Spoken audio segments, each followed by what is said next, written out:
Sequestered Storytime. I am your host, Jef Czekaj, and welcome. If you're a Somerville student, you've been out of school for more than a year now. You've done a lot of Zoom calls, done a lot of remote learning. And I know it's been hard for you, it's been hard for your parents, it's been hard for all your caregivers, it's been hard for the teachers and specialists, it's been hard for everybody, right? So, pat yourself on the back for doing the best you can. Is that weird? It's a little weird. But yeah, congratulations for doing the best you can, everybody. This has been a very strange year, huh? As usual, we have a great show. We are going to learn about maple syrup from the Wonderland Spectacle Co. We are going to learn how the COVID-19 vaccines work.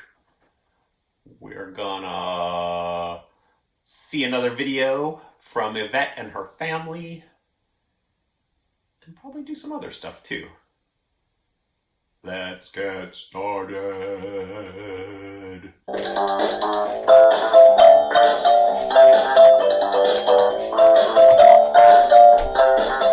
Hey, Jeff.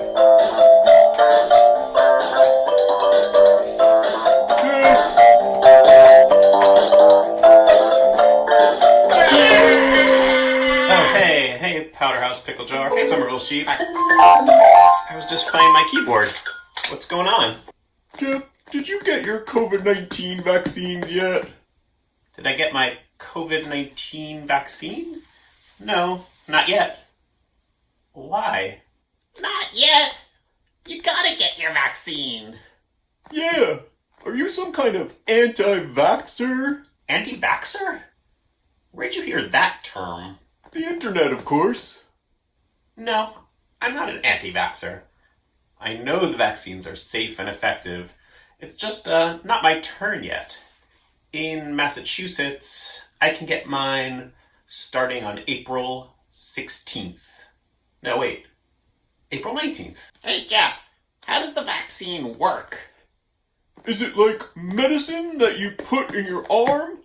And the medicine kills the virus? No, vaccine, it's not medicine. A vaccine actually uses your body's own defense system to protect yourself against COVID.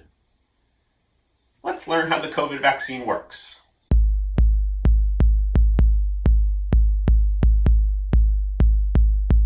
Let's do this.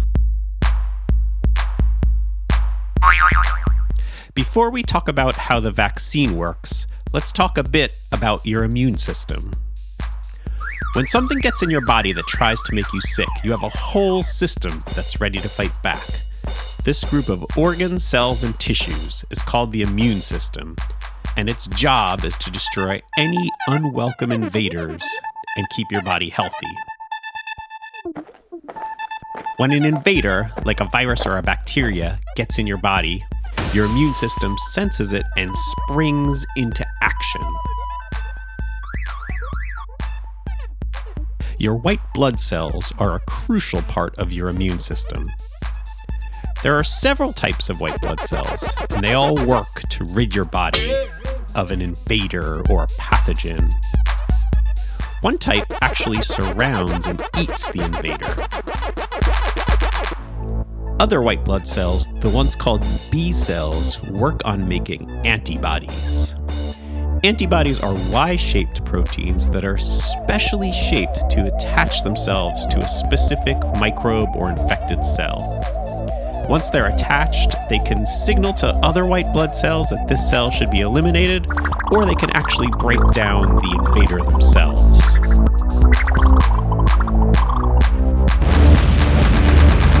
Please note, your immune system does not make bacteria explode. It just looks cooler. Vaccines work by kind of tricking your immune system. by making it think it's being attacked by a specific pathogen when it's actually not. Older vaccines, like the one for chickenpox, contain a weakened version of the virus that actually causes chickenpox. It's kind of like a sleepy version of the virus. This type of vaccine is called a live attenuated vaccine. The vaccine injects this weakened chickenpox virus into your arm. Your immune system senses it and jumps into action. Because the virus is already weak, your white blood cells and antibodies easily defeat it. But something important happens. Since your body eliminated that virus, if the real full-strength chickenpox virus ever got in your body is now ready to identify it and destroy it quickly. Once again, the chickenpox virus doesn't actually explode. Okay, but the COVID vaccines do something different. They do not introduce any form of the coronavirus into your bloodstream. One type of vaccine injects something called mRNA, which stands for messenger ribonucleic acid, into your body. It's called messenger RNA because it contains instructions on how to make a specific type of protein. You already have these mRNA in your body, and they give your cells instructions on how to make specific proteins that your body needs. But the mRNA in the vaccine does something interesting. It contains information to make something called a spike protein. If you've seen a picture of the coronavirus, you know what these look like. They're the spiky proteins on the outside of the virus.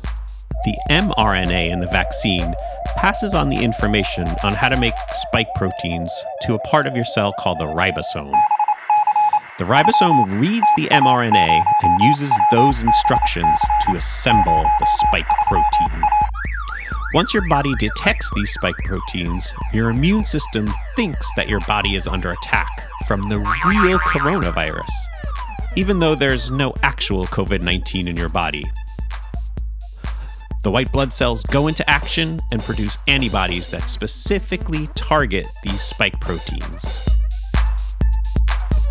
In the future, if your body comes into contact with the real coronavirus, it's ready to quickly and efficiently destroy it.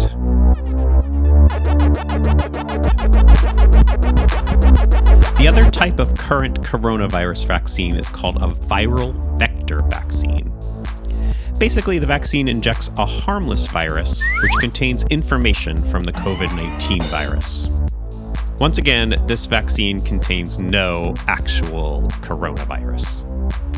Once this harmless virus reaches the body cells, it teaches them to make copies of those spike proteins. And once again, when your body detects these spike proteins, your immune system thinks it's under attack from the real coronavirus, and it springs into action. If your body comes into contact with the real coronavirus in the future, it's ready to quickly and efficiently destroy it.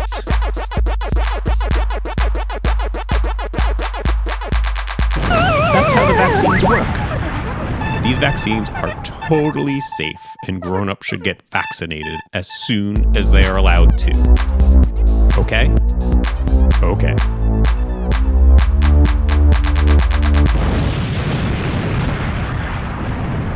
And that's how the COVID-19 vaccines work. Scientists are working on different types of vaccines, but those two are the only two types available right now in the United States. Hello? Powderhouse Pickle Jar? Somerville Sheep? Were you even listening to me? Huh? Were you talking to us? We were just looking out the window. Yeah, we thought we saw a very cute puppy. But it was just a squirrel. Can you start over at the beginning? The beginning? Yeah, start at the very beginning. Start at the beginning?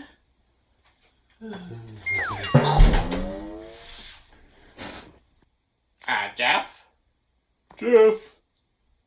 Jeff, Wake up and tell us how the COVID vaccines work. Yeah. Hey, there's that puppy again.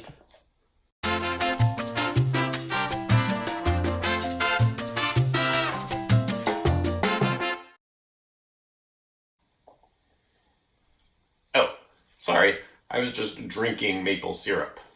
Do you like maple syrup? On pancakes or waffles?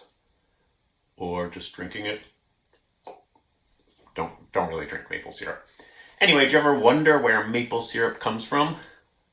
Luckily, we had the Wonderland Spectacle Co to tell us. Wonderland Spectacle Company presents Maple sugaring!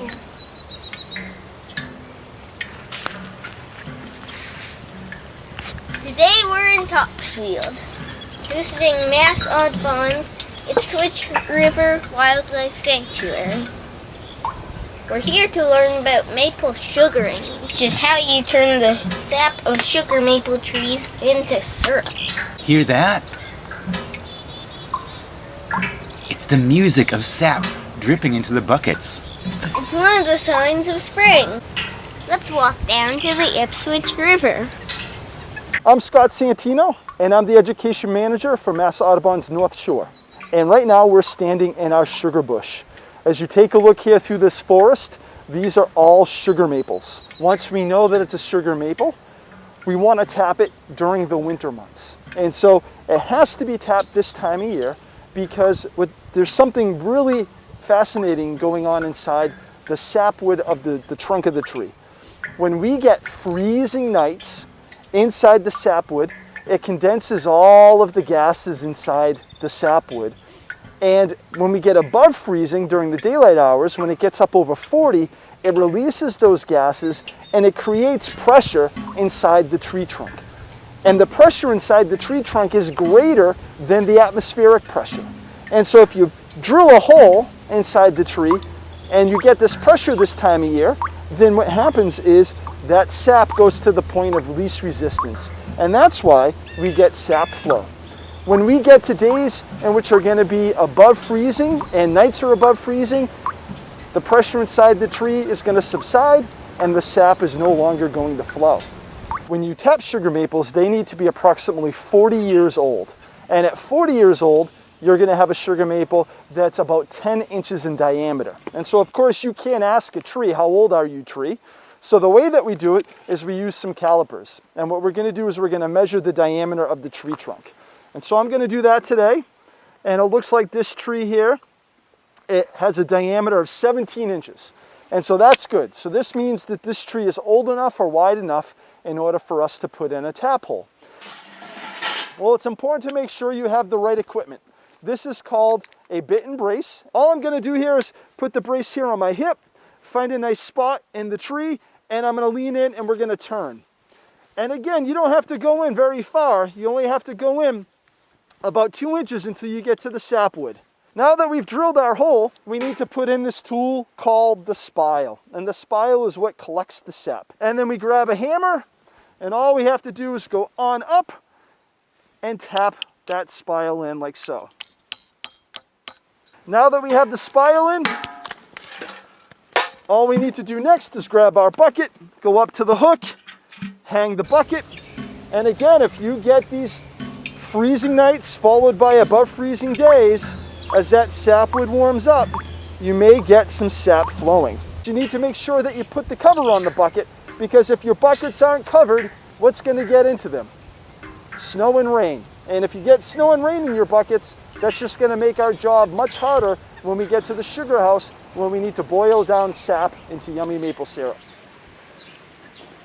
The reason why you want to tap a sugar maple is sugar maples have a higher percentage of sugar in their sap. On average, we're getting 2 to 3% sugar in the sap in a sugar maple. Now, what does that mean? That means you need to boil between 40 and 45 gallons of sap in order to get 1 gallon of syrup. So if you've ever wondered why that 100% maple syrup at the grocery store is so expensive, it's because it takes a lot of hours and a lot of work to make a little bit of that yummy maple syrup.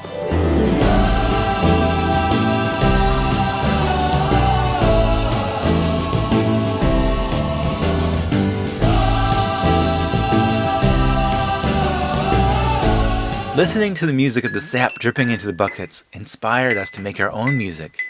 So let's make musical glasses, or maybe we should call it water music. Here's what you'll need: drinking glasses, water, sticks. We're going to use wooden spoons. Spread out your glasses and try tapping them with your sticks to make music. Hear how the matching glasses sound the same, and the different glasses make different tones. Pour water into the glasses.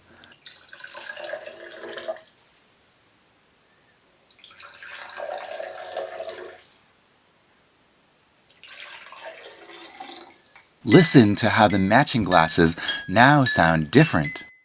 That's because water slows the vibrations of the sound down.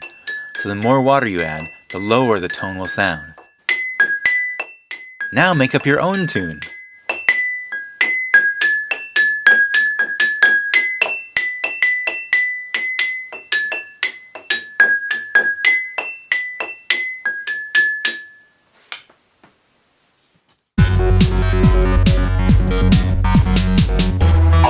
Let's read The Book of Donkeys, published in 1895. The Book of Donkeys?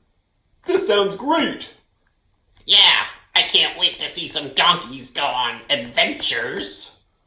I wonder what the plot of this one's going to be. Nettie's Day of Rest. Alright, Nettie must be the main character. Yeah, that donkey's gonna go on some wild adventures. Jenny and her baby. Okay. Maybe Nettie is coming to visit Jenny and her baby? I guess. The Fisherman's Donkeys. Where's the fisherman? And why does he have donkeys? And what does this have to do with Nettie? Hee-haw, how do you do? Is that Nettie? Yeah, it must be. He must be talking to Jenny. About the adventures they're going on? Yeah, adventures.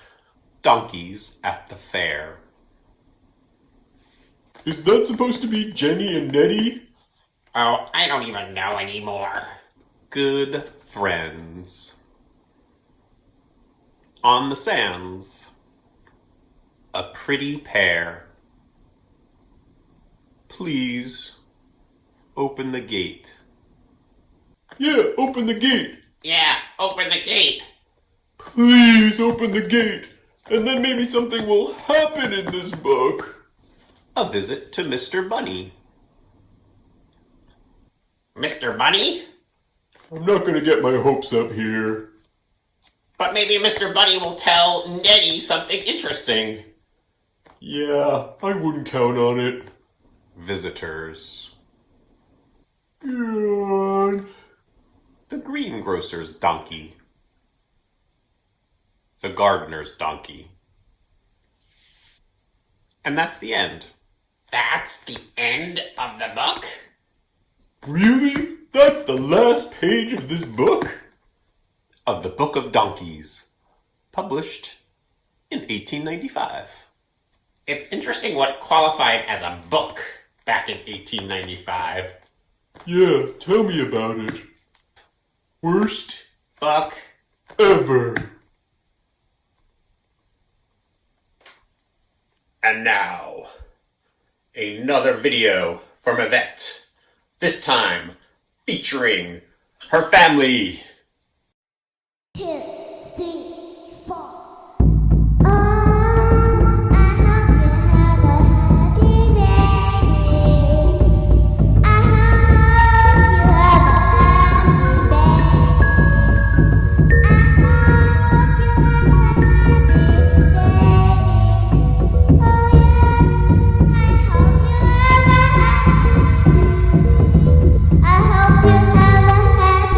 Baby.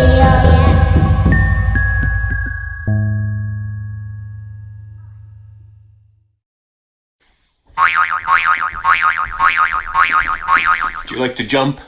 Let's jump.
Hey Jeff, will you read us a story? Yeah, read us a story.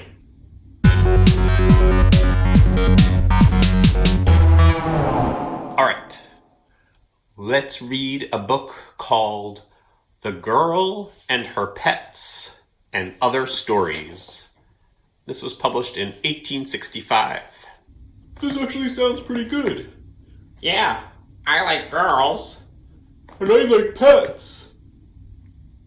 And we both like stories. First story is called The Girl and Her Pets. This little girl appears to have two pets, a dog and a bird.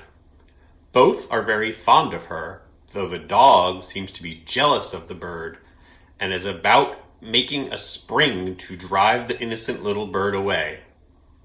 But the child does not fancy that and pats the dog and calls him by name and endeavors to quiet his jealous feelings. The bird has become so attached to his kind little mistress that he will not take advantage of his liberty and fly away. That wasn't really a story. Yeah, it just seemed like the author had an assignment to write a story about the picture, and he waited until the last minute. Yeah, and then he just kind of described the picture. Yeah, he wouldn't have gotten a really good grade. True. Next story I'll read is called The Mouse. We presume all our young friends have seen a mouse. It is a very common animal and inhabits all dwelling houses. The mouse is very fond of music. A story is told of a man who was playing a violin, saw a mouse run along the floor and jump as if it was crazy. He continued playing, and after some time, the mouse appeared as if it was exhausted and fell down dead on the floor. This book is weird. Yeah. How is that a story? A guy sees a mouse, and it dies. Not exactly a gripping narrative. Let's read The Anteater. The Anteater. This is a very curious animal and is found in America. It lives on ants, which it takes up with its long, slender tongue which is covered with a gummy saliva, and the ants stick to it. Sometimes it will devour meat, when cut up fine.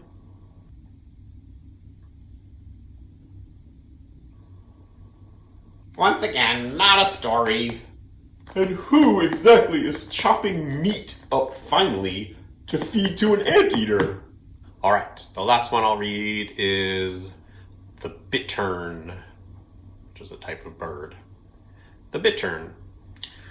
The bittern builds its nest of rushes and withered water plants along the edge of some stream. The American bird, it is said, has the power of casting a light from its breast, which illuminates the water, and either attracts or enables the bird to discover its prey.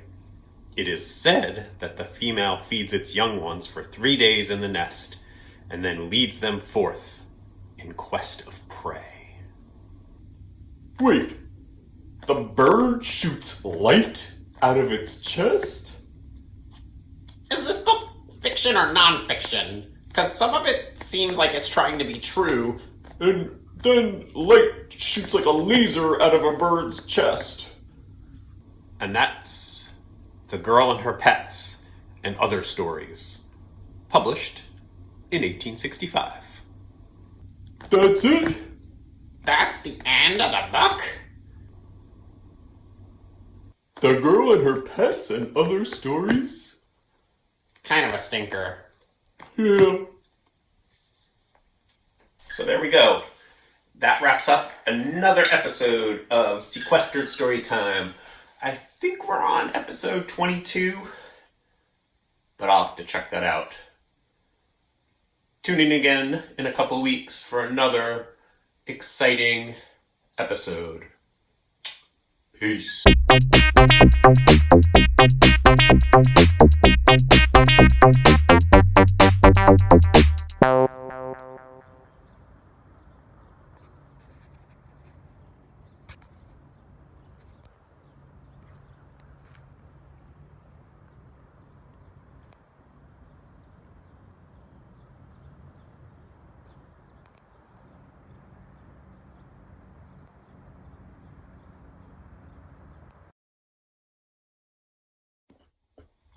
Bye.